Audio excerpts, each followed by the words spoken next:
Boa noite a todos, sejam bem-vindos a mais um direto que eu acabo por organizar nesta noite. Muitas vezes acabo por convocar-vos já muito em cima Por organizar da hora, nesta noite, muitas vezes. sobretudo, desculpem, tinha aqui isto a reproduzir em eco, às vezes ainda acontecem alguns problemas informáticos, já sabem como são as coisas, mas eu gostaria de vos dizer que, apesar de ter chamado hoje em cima da hora, tal como tenho chamado nos últimos tempos, o mais importante é que venho sempre partilhar convosco estes conteúdos e peço desde já, tanto àqueles que vão acompanhando em direto, como àqueles que vierem acompanhar depois em diferida, numa altura já posterior a esta, que deixem o vosso gosto, deixem o vosso like, é muito importante para que um direto e um canal como este continue a ter relevância e projeção. Portanto, peço que deixem, se possível, o vosso gosto, o vosso like é extremamente importante. Isto tudo na noite de um dia em que é muito falado e tem sido muito propalado ao longo do dia a convenção do partido Chega. Eu já tenho dito a toda a gente que não quero de forma alguma mostrar qualquer tipo de apoio ao Chega, mas também não sou eu que vou hostilizar o partido. Acho que o partido, do ponto de vista constitucional, está de acordo com tudo aquilo que está previsto na nossa Constituição. O Tribunal Constitucional validou, logo entendo não haver razão para hostilizar e tratar este partido com diferenciação. Vai agora avançar nas próximas eleições. O que eu posso dizer sobre isto para já é que olho com alguma estranheza para a tentativa de reciclagem que tem sido feita por parte de alguns deputados, sobretudo ligados ao PSD. Eu acho que, independentemente de se poder apoiar, seja o Chega, ou seja qualquer partido, ele qual for, a meu ver, parece-me um erro estratégico estar a integrar e a tentar colocar nas listas, sobretudo, e a dar cargos relevantes a um número expressivo de pessoas que vêm de um partido que faz parte das críticas, desse próprio partido, que ainda são deputados em exercício de funções, ou que foram deputados muito recentemente, foram deputados que ajudaram a, a destruir a situação que nós temos no país, tanto do ponto de vista económico como do ponto de vista político, e depois, de repente, acabam por ser convocados por se entender que é uma forma de acabar por poder ter outro tipo de relevância, por ser também uma forma de normalizar o partido perante a sociedade, porque o partido, a partir do momento em que integra quadros do Chega, acaba por ser quadros do Chega, quadros do PSD, acaba sempre por mostrar que consegue incluir movimento de pessoas ligadas a movimentos ou partidos moderados, considerados moderados, e isso é uma forma de atrair eleitorado sem sombra de qualquer dúvida. Agora, o partido perde a identidade própria. O partido acaba por integrar pessoas que ajudaram de alguma forma a fazer parte do problema e não necessariamente parte da solução. Foram eles também que ajudaram, direto ou indiretamente, a que grande parte dos problemas que nós temos no país que fossem verificados através, com a sua ajuda, com o seu apoio, com o seu auxílio. Ou seja, é um erro do ponto de vista, seja do Chega, na medida em que está a querer reciclar quadros e deputados do PSD, ahm, e também, por exemplo, a Iniciativa Liberal, que tem vindo a integrar e a reciclar, de certa forma, quadros e antigos deputados e pessoas ligadas ao CDS. Portanto, parece-me que é um pouco isso aquilo que se está a verificar por parte de dois novos partidos. E eu volto a insistir, isto é um erro estratégico. quer para a Iniciativa Liberal, quer para o Chega, tal como será para qualquer outro partido que entenda que deve ter uma projeção diferente perante a sociedade e que acaba por dar uma mensagem para o exterior de que, afinal, aquele conjunto de pessoas que ajudaram a que os problemas do país se fossem agravando, aquele conjunto de pessoas que critica o sistema, afinal, vão integrar parte dessas pessoas que já eram parte do sistema e ao mesmo tempo dizem-se antissistema. Isto, a meu ver, não é coerente, isto, a meu ver, não faz sentido e passa uma péssima mensagem para aqueles que são os militantes e para aqueles que ajudaram a erguer, de certa forma, tanto a Iniciativa Liberal como o Chega. Mas quem for militante é que saberá muito bem o que é que deve fazer. Quem for simpatizante e quem for votante é que saberá muito bem se quer insistir com esse sentido de voto ou não. Cada um faz a sua interpretação, para uns não há problema, para outros haverá certamente. Agora, que acaba por ser uma situação delicada e que eu começo a olhar para a hipótese de Pedro Passos Coelho um dia destes juntar-se ao partido Chega também. Acho que sim, acho que é de admitir essa hipótese. Acho que o Chega vai crescer agora nestas eleições e acho que daqui a alguns anos nós poderemos falar, nós, portugueses, poderíamos admitir a hipótese de Pedro Passos Coelho vir a ser um quadro expressivo do Chega, ou pelo menos apoiado pelo Chega para um qualquer cargo, seja ele governativo, seja ele até mesmo presidencial. Portanto, mas isto era apenas um primeiro assunto de abertura de hostilidades e para deixar também que as pessoas fossem entrando. Ora bem, parece-me que havia aqui já alguém que não sabia que o Gonçalo Lira tinha morrido. A verdade é que ninguém sabe, ninguém viu ainda, pelo menos o corpo ou o cadáver de Gonçalo Lira. Mas o Gonçalo Lira, como muitos sabem, ele era um blogger, jornalista, blogger, com dupla nacionalidade, chilena e dos Estados Unidos, e que tinha vindo subitamente a publicar e a promover inúmeros conteúdos que eram considerados críticos daquilo que é a liderança ocidental, daquilo que é também, e sobretudo, a liderança de Zelensky e relativamente àquilo que estava acontecendo na Ucrânia. A verdade é que ele tinha, de facto, alguns conteúdos que podiam ser interessantes, mas eu aqui tenho de fazer a minha declaração de interesses no sentido de admitir que Gonçalo Lira, para mim, sempre foi um tipo que suscitou sentimentos mistos. Em que medida é que Gonçalo Lira suscitou sentimentos mistos? Na medida em que é um sujeito que subitamente apareceu.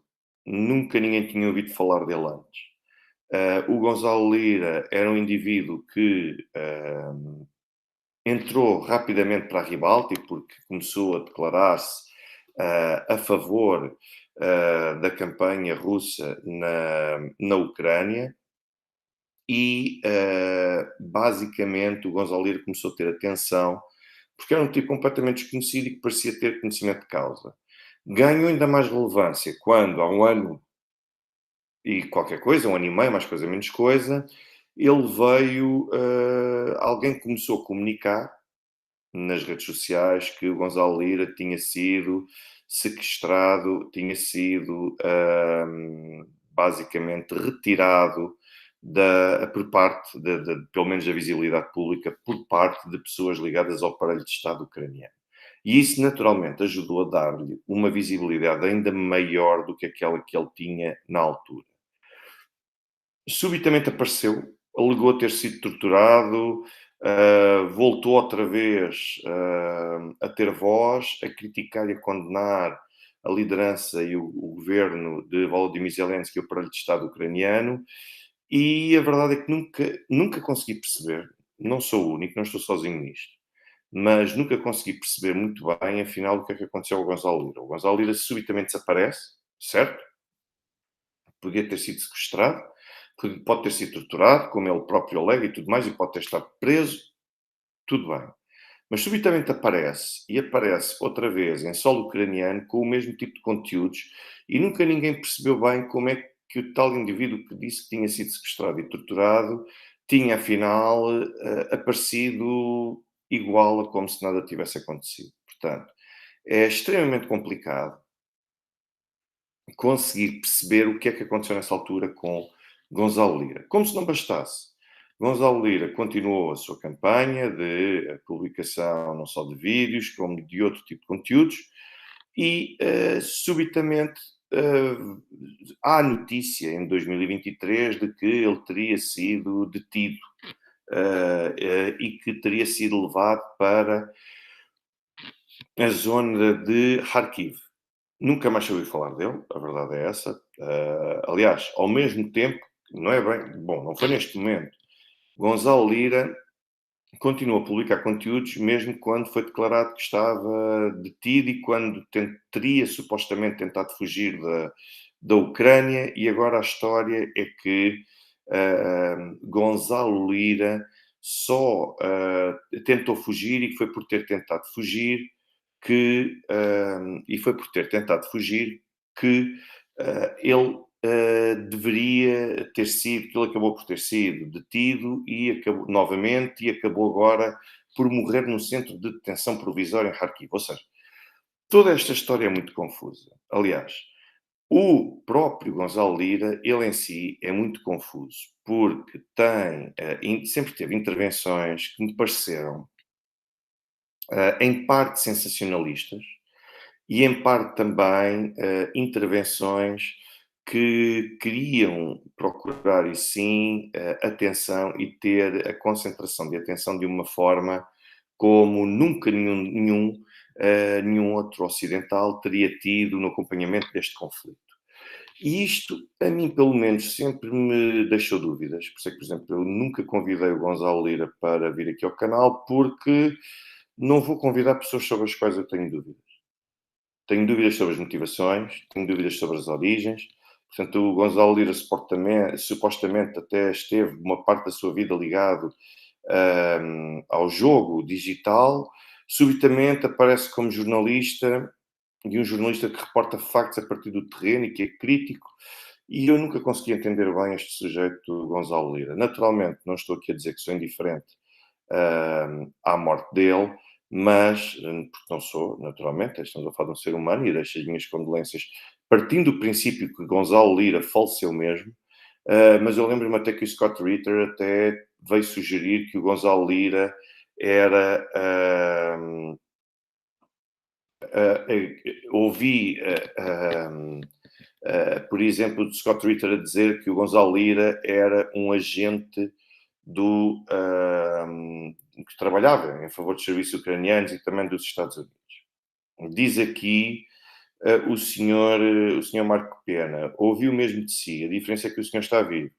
Mas, senhor Marco Pena, eu não estou aqui a dizer que o Gonçalo Lira é um charlatão, que o Gonçalo Lira era um engodo. O que eu estou a dizer é que as intervenções do Gonçalo Lira sempre foram muito, muito, muito difusas. Sempre me deixaram na dúvida. Para já, quais eram as motivações? Qual era o contexto, o enquadramento e o contexto dele? Qual era a vida dele? Qual era a motivação? Quem eram as pessoas com quem ele se dava?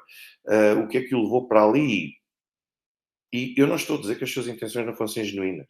O que eu estou a dizer é que deixou-me muito, sempre com dúvidas, e eu mantenho dúvidas sobre ele. Agora, acho que compará-lo comigo, acho que estamos a falar de contextos muito diferentes, porque, pelo menos a minha vida neste momento já é mais que um livro aberto, e é muito mais fácil, por exemplo, saberem de onde é que eu venho, como é que eu surjo, o que é que eu faço.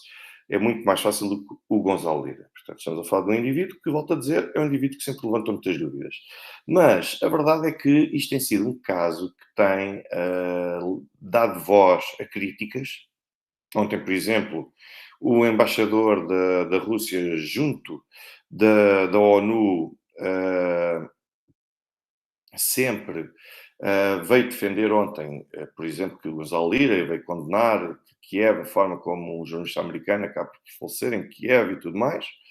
Mesmo Elon Musk também já tinha feito algumas questões sobre O que é que o Gonzalo Lira, porque é que o Gonzalo Lira, um jornalista que no final é sempre um jornalista de nacionalidade americana, está a fazer detido na Ucrânia, um país que recebe imensos apoios financeiros por parte dos Estados Unidos, e subitamente o indivíduo parece morto. Eu recordo que já ano passado o tinham dado como morto, mas agora eu vi, por exemplo, o Tucker Carlson, que ontem tweetou no sentido de dizer que a família, foi o pai do Gonzalo Lira, que lhe disse a ele próprio que o filho tinha morrido na Ucrânia, numa prisão da Ucrânia. E aquilo que acontece é que, bem, o que é que verdadeiramente aconteceu com ele? Quais foram as causas da morte? O que é que sucedeu? Nós não sabemos. O que é também, mesmo esta morte, acaba por ser em si algo bastante confuso e que relata e que acompanha em toda a linha aquilo que era a vida e a imagem que o Gonzalo Lira tinham perante toda a sociedade. Portanto, volto a dizer, mantenho muitas dúvidas relativamente ao indivíduo, relativamente ao Gonçalo Lira. Tinha, com certeza, alguns conteúdos muito assertivos. Agora, as suas motivações, quem é que o ajudava, quem é que o apoiava, quem é que o alimentava, eu continuo com as minhas dúvidas.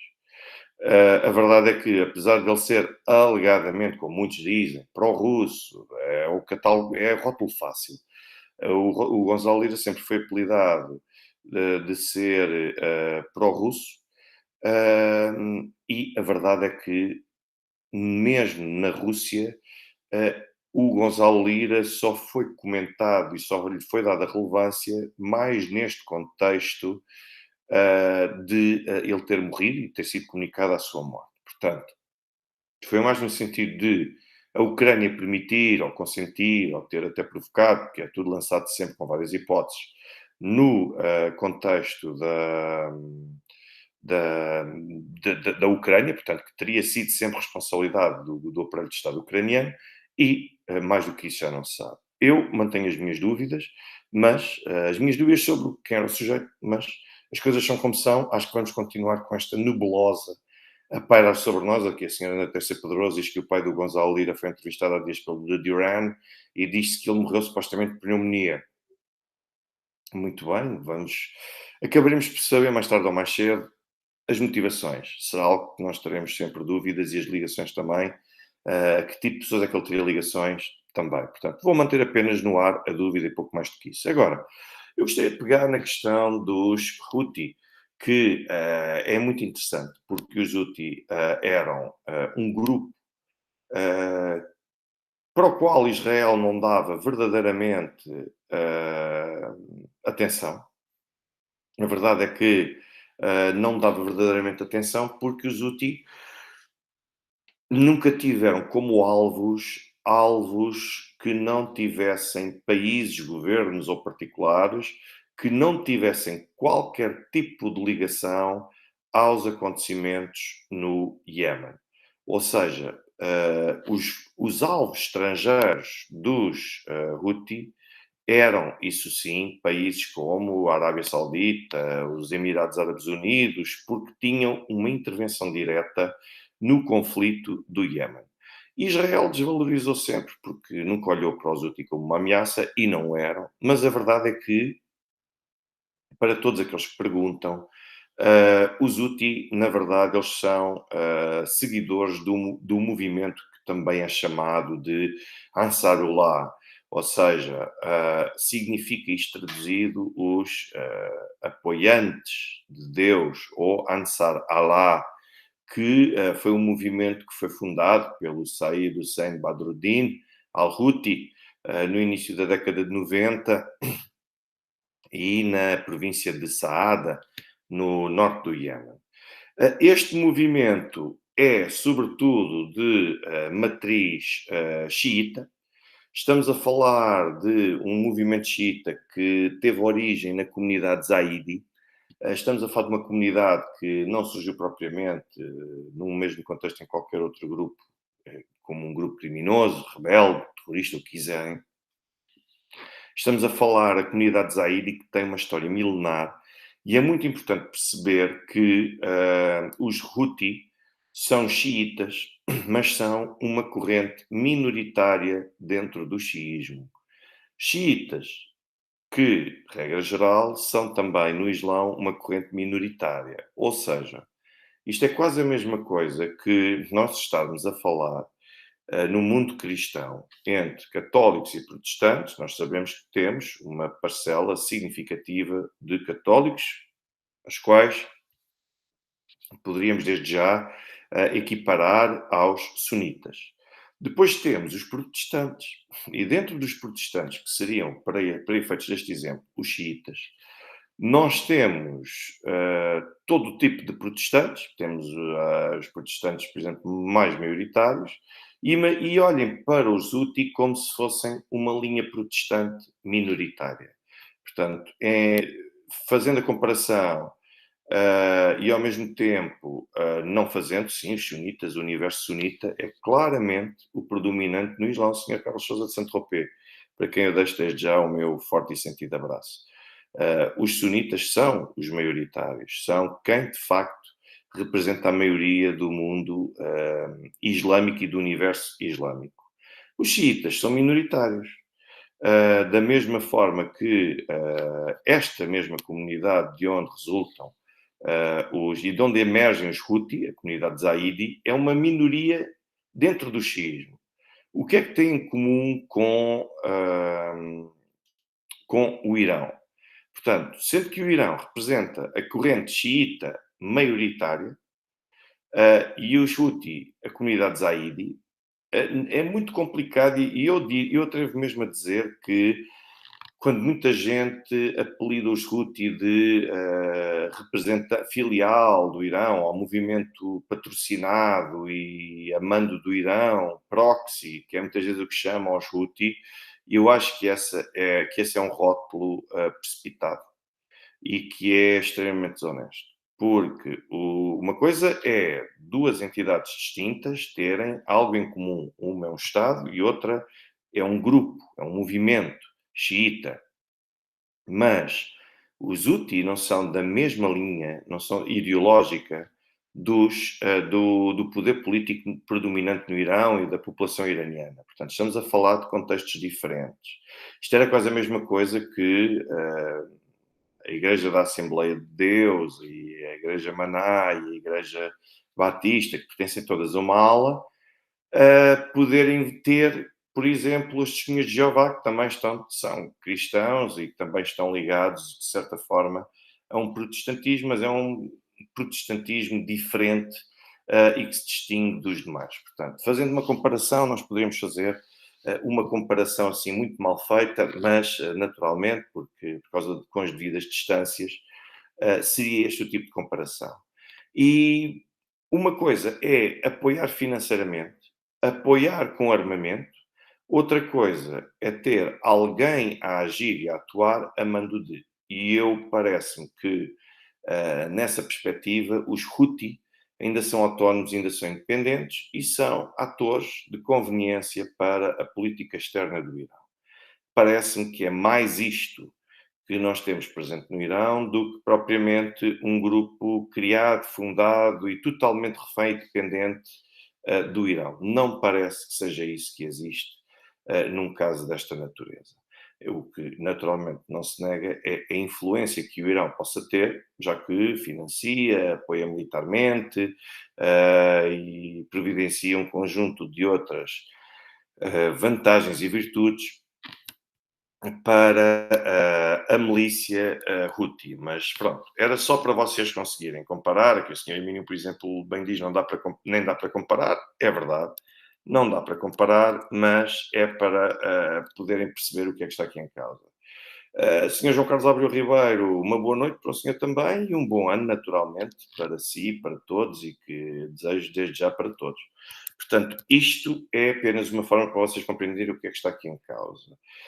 Depois, é muito importante que compreenderem também que o chamado Houtismo pode ser chamado também de uma ideologia ou de um ensinamento, por assim dizer, de natureza islâmica, que é visto como reformista e que é visto como reformista na medida em que, saído sem, tentou reviver o papel do Corão como se fosse uma fonte autossuficiente de desenvolvimento, não apenas espiritual, mas também do ponto de vista socioeconómico das sociedades islâmicas, colocando uma barreira sempre à influência da ideologia ocidental.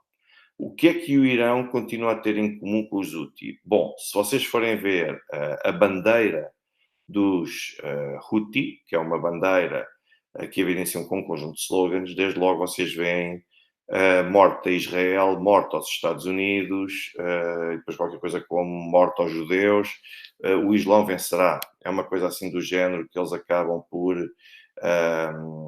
defender, e vocês veem uma espécie de... vêm cartazes, vêm tarjas com fundo branco e depois têm 5 frases.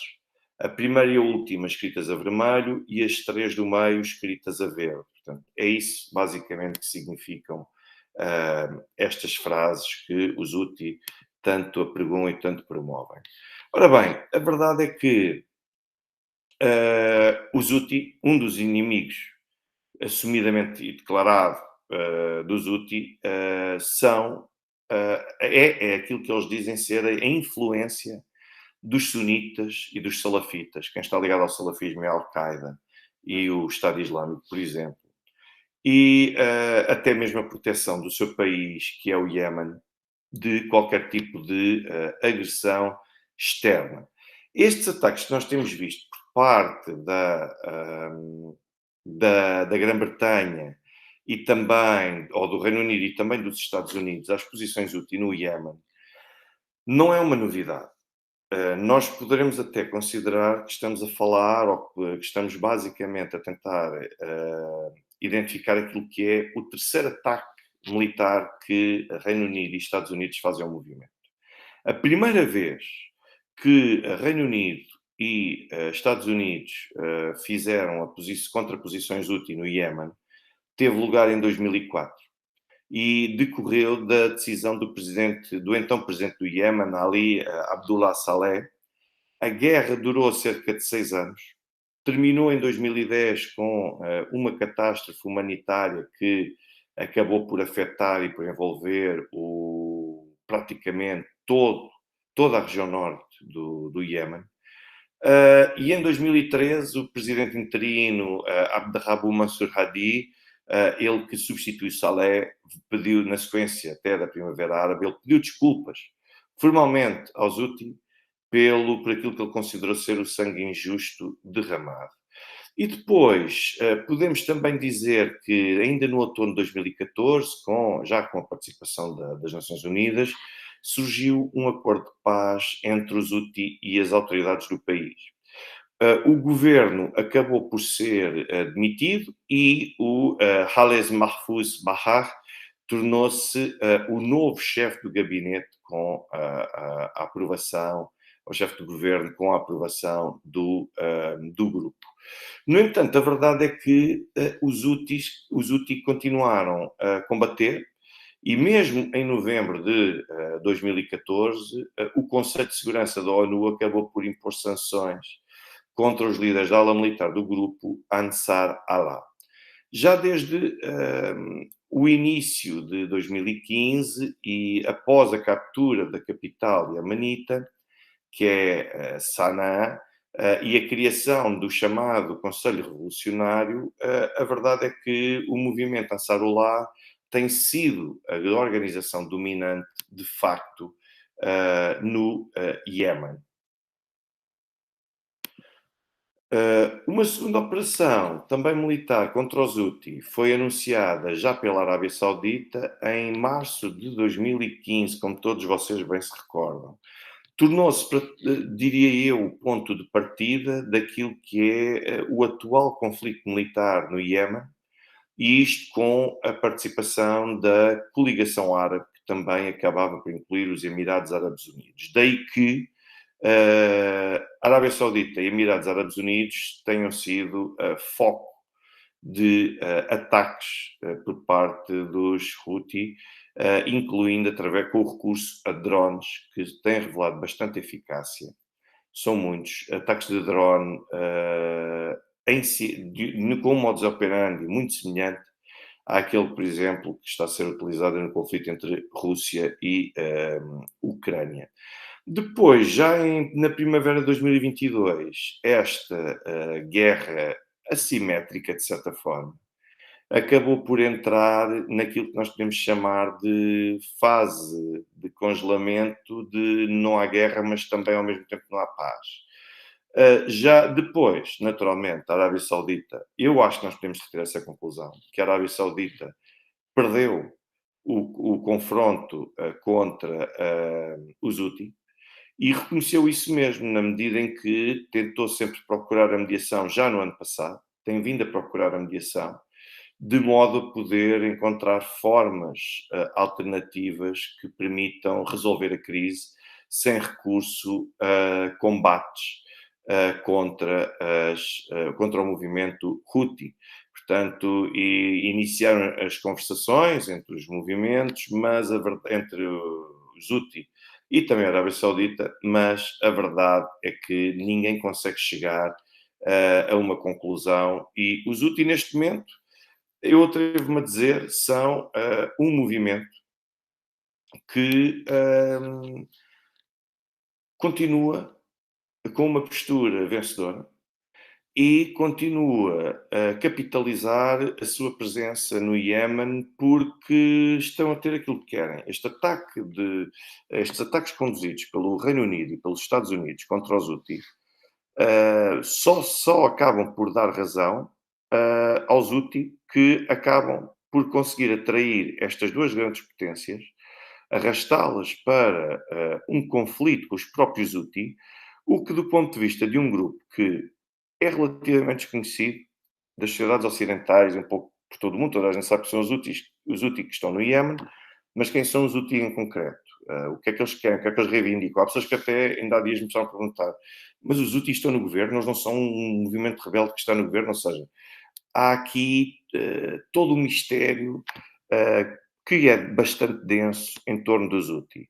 Os Houthi, sendo um movimento desconhecido, a partir do momento em que tem os Estados Unidos e tem o Reino Unido a conduzir ataques contra eles, isto só vai ter uma consequência. Aliás, vai ter duas consequências. A primeira delas é o engrandecimento e a popularidade dos Houthi.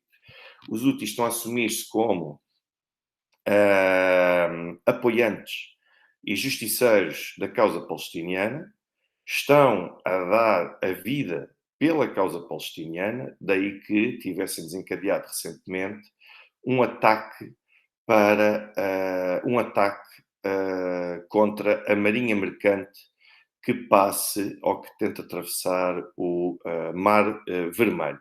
Aliás, é muito importante perceber que os Houthi dominam e têm acesso, por controlarem o Iémen, a um ponto muito importante, do ponto de vista estratégico, para a economia mundial e para o comércio internacional, que é o Estreito de Bab el-Mandeb, e que garante a aproximação do Oceano Índico para a entrada no Mar Vermelho, e fica muito próximo, por exemplo, o Estreito de Bab el-Mandeb também do território da Eritreia. Praticamente estão muito, muito próximos, e isso ajuda naturalmente a aproximar e a colocar os Houthi numa posição privilegiada para poderem afetar a marinha mercante, sobretudo ligada ao ramo energético e que pretende atravessar o canal do Suez.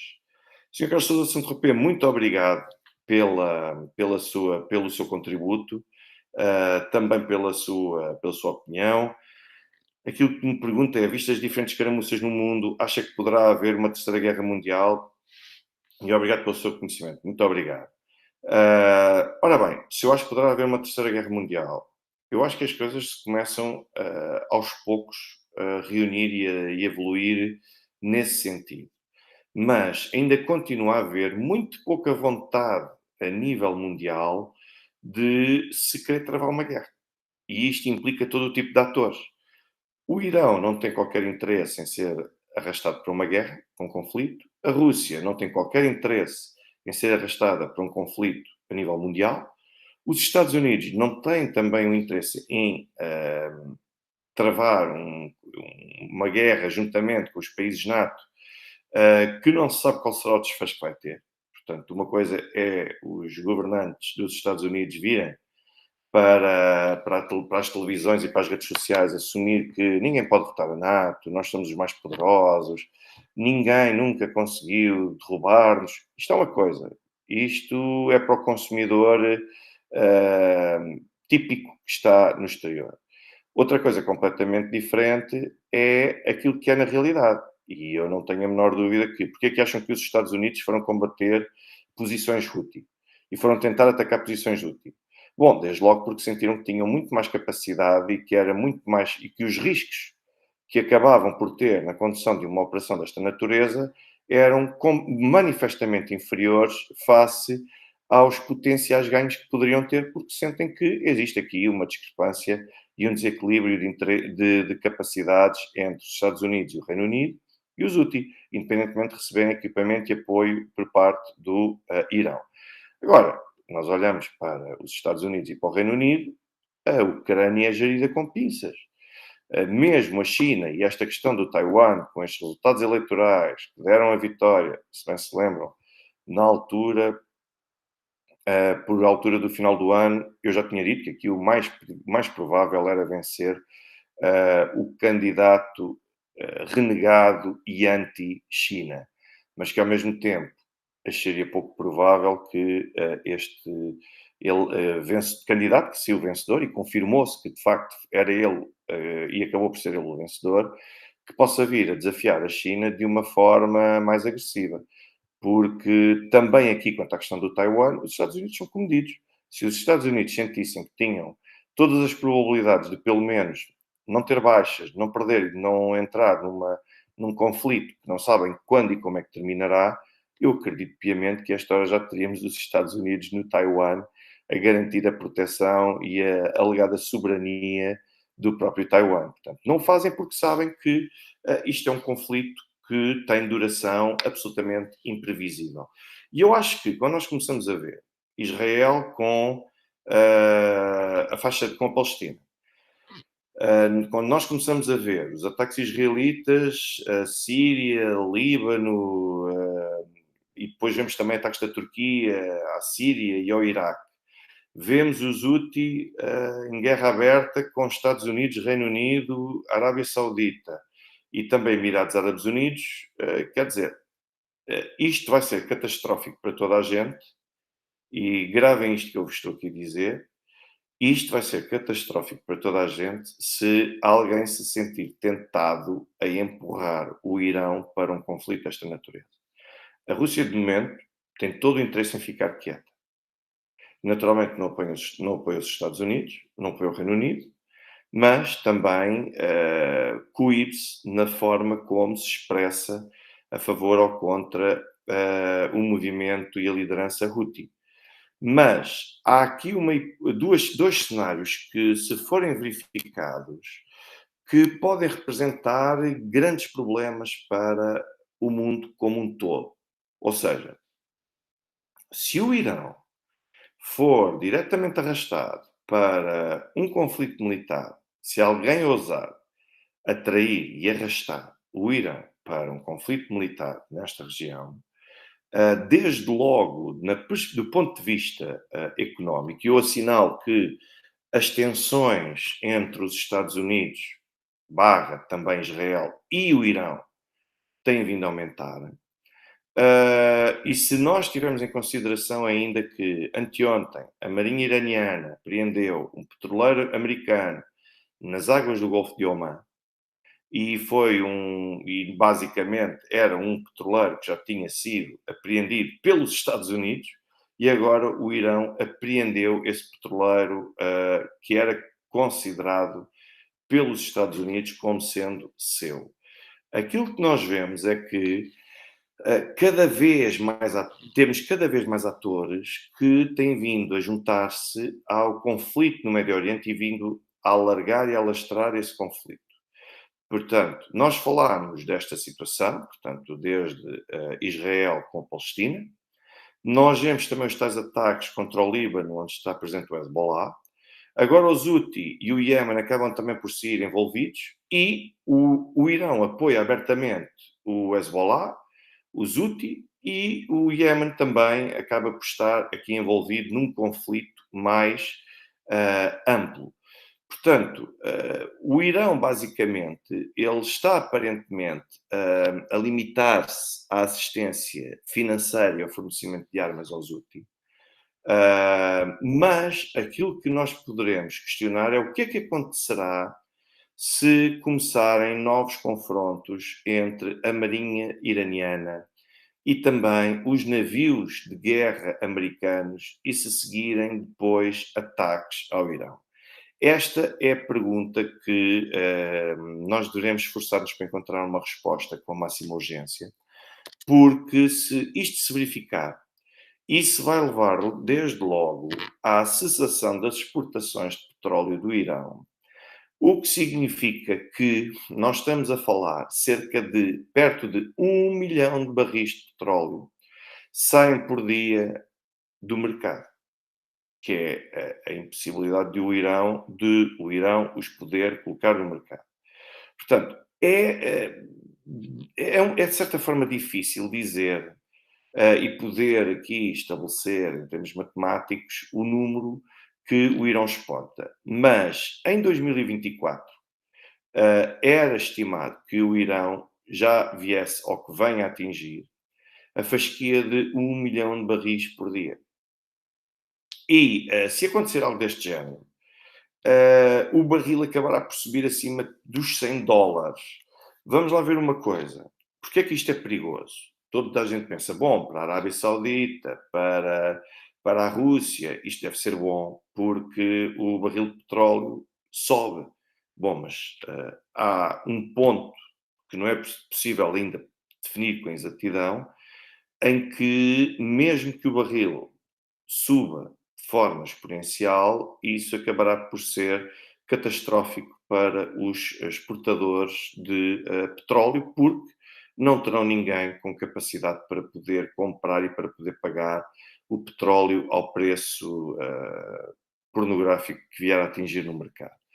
Mas nós temos ainda uma outra hipótese, e a meu ver também ainda mais grave, que é que o Irão não se limite unicamente a estar envolvido num conflito militar, mas que percepcione que a sua segurança está a ser ameaçada e, com isso, acabe por fechar, por encerrar o Estreito de Hormuz. E se uma coisa desta natureza, se algo desta natureza acontecer, porque nós estamos a falar de cerca de 20 milhões de barris de petróleo que passam por dia pelo Estreito de Hormuz. Nós estamos a falar de petróleo proveniente do Iraque, do Kuwait, da Arábia Saudita, do Irão, o gás natural liquefeito do Catar.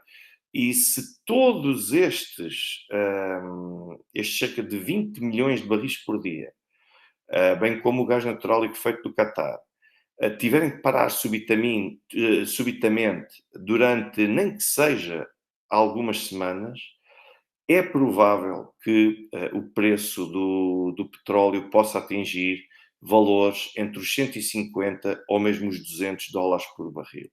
E estes preços não conseguiriam naturalmente permanecer num nível tão elevado durante muito tempo.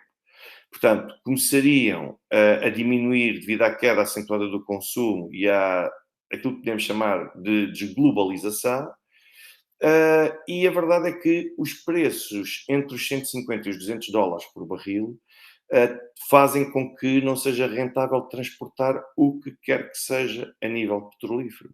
Porque o que significaria que a economia mundial entraria em recessão, e com efeitos sempre com uma duração nefasta, porque deixaria de compensar, não havia ninguém capaz de vender os barris a estes preços, e o custo do barril acabaria por por ter de cair, mas ao mesmo tempo os custos relacionados com esse transporte de petróleo iriam fazer com que estagnasse a economia internacional. Ou seja, portanto, o envolvimento do Irão, a meu ver,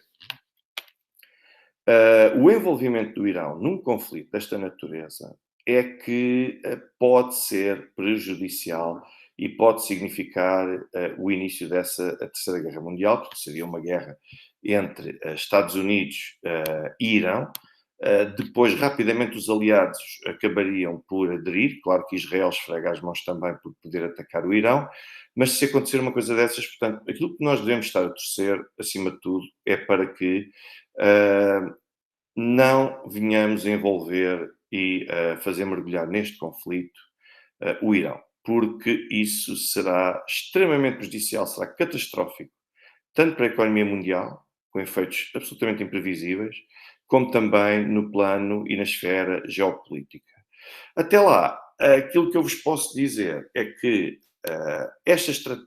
aquilo que está a acontecer neste momento entre os Houthi e os Estados Unidos e o Reino Unido, e aquilo que os Houthis estão a fazer junto ao Estreito de Bab el-Mandeb, é que só beneficia a Rússia em duas potenciais medidas, que é os Houthi não só manterem, os Houthi, por um lado, poderem manter a ameaça sobre o Mar Vermelho. Porquê? E sobre o Estreito de o Canal de Suez. Porquê? Porque os ataques que os Estados Unidos têm vindo a conduzir e o Reino Unido já foram a segunda vez que atacaram só nos últimos dias.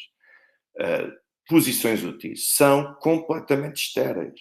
E porquê que são completamente estéreis? Os Estados Unidos atacaram um radar que é um radar utilizado para o funcionamento dos aeroportos e do aeroporto de Sanaa. Portanto, pode ser utilizado, em teoria, com a Marinha Mercante para conseguir identificar alvos a longa distância atacar. Parece pouco provável que seja com aquele radar que os Houthi façam o que é que seja. Mas deixem-me que vos diga mais uma coisa, que os Houthi não têm só a utilização de drones. Os Houthi têm ainda também barcos e submarinos não tripulados que podem conduzir através do mar contra a marinha mercante.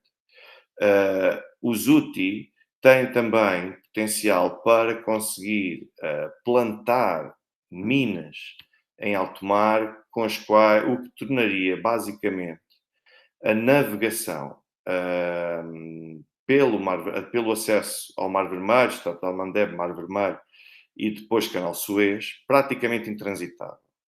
Já houve uma altura mais ou menos complexa em que algo semelhante aconteceu e obrigou muitas empresas de marinha para os armadores e sobretudo para a marinha mercante a encontrar uma rota a sul do continente africano. Portanto, a África do Sul passava, isso sim, pela África do Sul, o que obrigava desde logo a uma mudança significativa em termos de custos, e isso vai ajudar a aumentar o valor do petróleo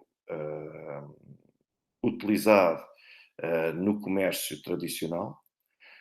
E quando nós olhamos para e isto aconteceu já que há uns anos, sobretudo quando a pirataria marítima da Somália estava muito em voga e chegaram até a capturar um petroleiro também e um conjunto de outro tipo de navios que por ali se cruzavam, que eram todos ligados à marinha mercante ou até mesmo atividades de turismo. Chegaram até a chegar muito perto de Moçambique, para vocês verem a capacidade dos piratas somálios de andar muito perto de Moçambique e muito perto das Maldivas. Portanto, como veem, estamos a falar de um raio de ação muito, muito, muito grande.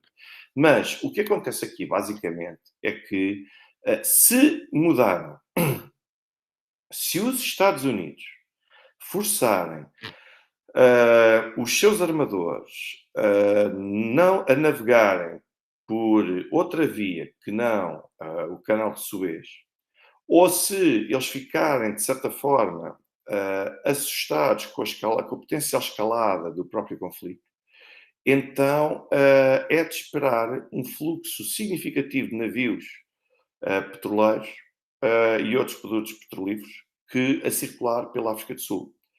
Para vocês terem noção do que é que isto significa desde logo o seguinte. Por exemplo, Se nós olharmos para um navio que ligue Londres, que faça o transporte, ou que faça o percurso de Londres até Mumbai, na Índia, pelo canal Suez, ele faz o percurso em cerca de 11.500, 11.600 quilómetros e demora 26 dias.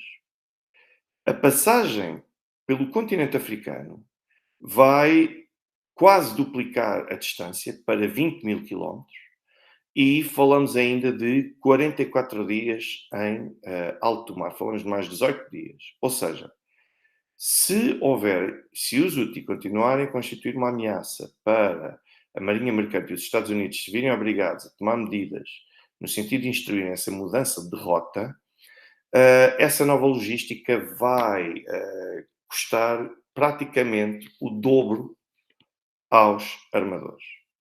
E a verdade é que isso depois vai ter consequências, porque cerca de 20% das rotas marítimas acabam por estar em risco, o que significa que o preço do barril pode subir para valores maiores do que aqueles em que se encontra neste momento. Ou seja, isso, num contexto desta natureza, isto seria tremendamente favorável para a Rússia, porque a Rússia, por não estar a hostilizar e a atacar a Palestina e por ter muito boas relações com o Irão, isto significa que os Houthis só atacam se for como aconteceu ontem, por engano, não acertaram no navio, ficou a 500 metros, caiu o míssil lançado pelos Houthis, caiu a cerca de 400, 500 metros, que é muito perto do navio que transportava petróleo russo, mas a verdade é que os navios petroleiros russos continuam a poder passar pelo canal de Suez, continuam a manter os mesmos custos que já têm neste momento. Enquanto todos os outros vão acabar por duplicar esses custos e isto vai ter reflexos a nível do petróleo, do preço do petróleo. Sendo que, no caso russo, os russos continuam a gastar o mesmo para transportar petróleo que vale mais em virtude de tudo isto. Isto é uma primeira situação possível. Depois a outra situação de admitir é que os Houthi não só mantenham a navegação no Mar Vermelho intransitável, como também comecem, em certa medida, a atacar a infraestrutura petrolífera dos países vizinhos, como, nomeadamente, da Arábia Saudita, dos Emirados Árabes Unidos e também do Catar. Aqui, pelo facto de se poder potencialmente estrangular o petróleo e as transações e até mesmo a extração de petróleo de três grandes potências em produção petrolífera, isso significa que o preço do petróleo muito provavelmente iria aumentar o preço e, uma vez mais, também num contexto desta natureza, os russos continuavam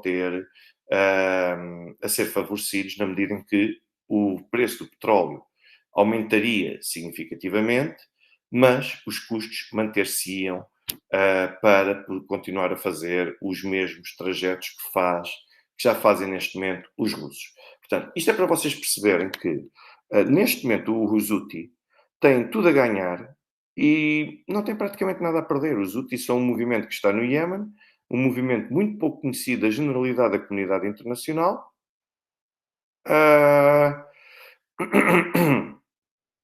mas aquilo que se passa com os Houthi é que os Houthi, quando têm potências desta natureza, como os Estados Unidos e o Reino Unido a combaterem contra eles, isto só ajuda a subir o estatuto que os Houthi, que o próprio Iémen pode gozar junto à comunidade internacional. Aliás, e é esse prestígio que os Houthi querem para eles e para o Iémen. Portanto, até porque podem apagar, podem destruir uma torre de controle onde funciona um radar, mas os Houthi, quer dizer, têm acesso ao Estreito de Bab el-Mandeb, têm acesso a um leque territorial bastante vasto e que só vai ajudar os Houthi a conseguirem atacar todo este tipo de alvos. Portanto, isto é apenas para vocês conseguirem perceber o que é que se está a passar e porque é que os Estados Unidos e o Reino Unido foram extremamente ingênuos, até porque o presidente Biden, neste momento, quer tudo menos desencadear um novo foco de guerra em ano de eleições nos Estados Unidos, e como se não bastasse todas as frentes que o próprio Biden já conseguiu alimentar ou agravar, abrir uma nova frente no Iémen contra os Houthi, não me parece que seja aquilo que os Estados Unidos precisam neste momento, e aliás, não me parece que seja aquilo que ninguém precise neste momento, mas se quiser continuar a prestar apoio uh, a todos aqueles que neste momento visam ataques no Líbano, na Síria, no Iraque, no Iémen e depois também conseguir chegar eventualmente ao Irão, então as pessoas estão claramente a tentar procurar um caminho para conseguirem empurrar-nos a todos para um conflito à escala mundial. Portanto, e os Houthi têm essa capacidade, que é, eles têm bastante capacidade, têm muito potencial a nível de armamento e nível militar, os Houthis e os iemenitas são até conhecidos como excelentes combatentes e resistentes, com experiência de conflitos armados, têm motivação para lutar e se lhes derem a oportunidade, talvez nós venhamos a conhecer daqui algum tipo de surpresa. Portanto, vamos lá ver.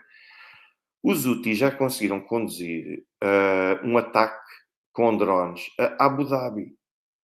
Ou seja, nós estamos a falar de uma localidade que fica a mais de eles têm capacidade para conduzir ataques a mais de 1000 quilómetros de distância. Se alguém acha que é por destruir um radar e por desferir uma série de tiros e disparar mísseis, morteiros, o que for, contra o território amenita, que vão isolar e fragilizar os Houthi, estão redondamente enganados. Ainda há dias nós assistimos a uma manifestação em Sanaa com mais de 1 milhão de pessoas a prestarem o seu apoio, quer aos Houthi, quer também à Palestina. Sempre que países com mais variado potencial, como Rússia, uma potência a nível global, Iémen, não é uma potência sequer, mas podemos falar disso. Palestina, com o Hamas. O Hamas não era consensual. Tinha um apoio maioritário, mas não era consensual. Agora o Hamas é consensual. Agora toda a gente está disposta a lutar ao lado do seu próprio governo e ao lado dos seus líderes. Porquê? Porque veem aquilo que veem que continuam a ser alvo de ataques, veem que continuam a sofrer ataques perante o exterior e as pessoas não conseguem perceber, nem conseguem aceitar que se desfiram ataques contra posições onde se encontram pessoas completamente inocentes e que nem sequer apoiam o verdadeiro inimigo do outro Estado. Portanto, e é relativamente a isto que todos nós temos de pensar. Bom, eu por hoje ficaria por aqui. Eu agradeço bastante a vossa intervenção. Espero que tenha sido do vosso agrado este mesmo conteúdo. Aproveito e peço uma vez mais a todos aqueles que puderem que deixem um gosto, deixem um like. É extremamente importante para ajudar a promover e a estimular o canal, também os vídeos. Continuem a partilhar. Quem quiser fazer contributos, já sabe, pode sempre dispor dos meios que estão na descrição, através de MBWay, Revolut, IBAN também, e ainda PayPal, se quiserem naturalmente. Tenho os meus meios de contacto também na descrição de cada vídeo. Portanto, tanto o WhatsApp como o meu e-mail, por isso, fiquem naturalmente atentos e no que precisarem ou alguma ideia que queiram partilhar, façam o favor de entrar em contato comigo. Perante isto, eu desejo a todos um bom descanso, a continuação de uma ótima noite e que tenham também um excelente dia de domingo. Muito obrigado a todos, tenham uma boa noite.